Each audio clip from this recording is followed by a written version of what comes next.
हर महादेव, जय सिया राम। कैसे हैं आप सब? तो ये कथा सुंदरकांड से लिया गया है।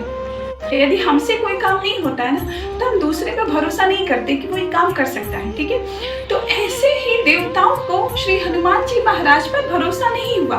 उन्होंने जब श्री हनुमान जी महाराज माँ सीता की खोज में निकले ना, उन्होंने सुरसा जी को श्री हनुमान जी के बल और बुद्धि का पता लगाने के लिए भेजा।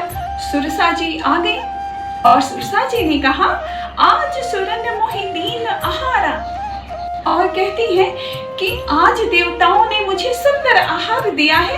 हे वानर, मैं तुम्हें खाऊंगी, मैं तुम्हें अभी ही खा जाऊंगी। श्री हनुमान जी महाराज कहते हैं कि मैं श्री रामचंद्र जी का कार्य करके जब कार्य पूर्ण कर लूंगा तो स्वयं ही आपके पास आ जाऊंगा, आप मुझे खा लेना।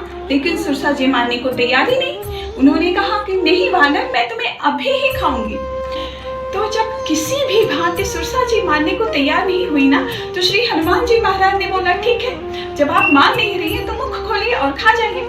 तो सुरसा जी ने अपना मुख खोला।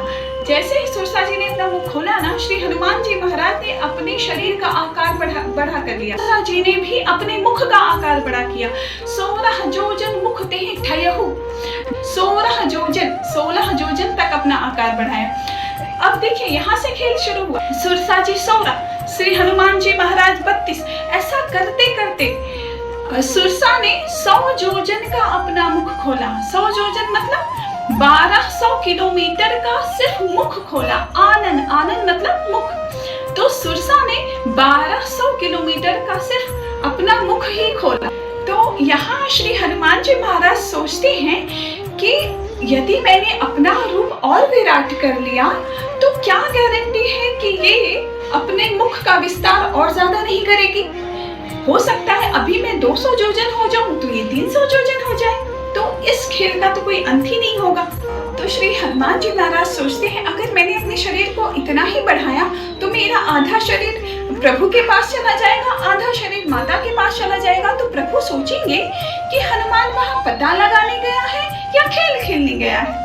तो श्री हनुमान जी महाराज ने क्या करा, अति लघु रूप पवन सुत लेहूं, लघु नहीं अति लघु रूप लेकर श्री हनुमान जी महाराज सुरसा जी के मुख के अंदर चले गए। श्री हनुमान जी महाराज सुरसा जी के मुख के अंदर गए, घूम घाम के टहल के वापस आ गए और बाहर आके सुरसा जी के सामने खड़े हो गए और बोले, माँ, अब तो मैं आपके पेट से बाहर आया हूँ, इस नाते आपका बेटा हो गया, क्या अभी भी आप मुझे खाओगी?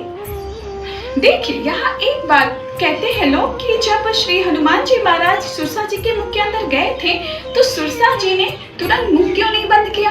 सुरसा जी ने 1200 किलोमीटर का मुख खोला था। आप बताइए, देखिए, एक हवाई जहाज को, एरोप्लेन को 1200 किलोमीटर दूर की यात्रा करने में कम से कम 2 घंटे का समय जाता है, जबकि वो 700-800 किलोमीटर प्रति घंटा की स्पीड से उड़ता है। ठीक है, तो यहाँ सुरसा जी जो थी उन्होंने भी इतने ही मुख का विस्तार करा था।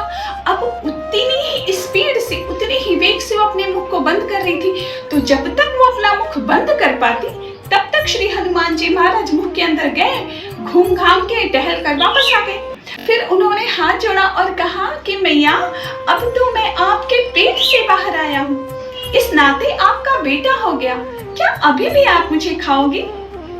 तो सुरसा जी मुस्कुराई और बोली, श्री हनुमान जी, मैं यहाँ आपको खाने नहीं आई थी। हनुमान जी पूछे, तो क्या करने आई थी? तो सुरसा जी ने कहा कि हनुमान जी, मैं यहाँ आपके बुद्धि और बल का पता लगाने आई थी। श्री हनुमान जी महाराज बोले, पता लग गया? सुरसा जी ने कहा, जी हाँ हनुमान जी, आप बल और बुद्धि में सर्वश्रेष्ठ हैं। आपके बढ़े हुए स्वरूप को देखकर आपके बल का पता लगता है और मुझसे पार पाने के लिए आपने अपने आकार को छोटा कर लिया, इससे आपकी बुद्धि का पता चलता है। हनुमान जी, आप सब में सर्वश्रेष्ठ हैं। जाइए, आपको आशीर्वाद देती हूँ। राम काज सब करिहूँ, तुम बल बुद्धि निधान, आशीष दे गई सो हर्षि चलो हनुमान। सुरसा जी कहती हैं श्री हनुमान जी महाराज, आप बल और बुद्धि के अपार भंडार हो जाइएगा, श्री रामचंद्र जी का कार्य करिएगा, ऐसा आशीर्वाद देती हूँ आपको। आप जिस कार्य के लिए जा रहे हो वो कार्य आपका पूर्ण होगा। हर हर महादेव।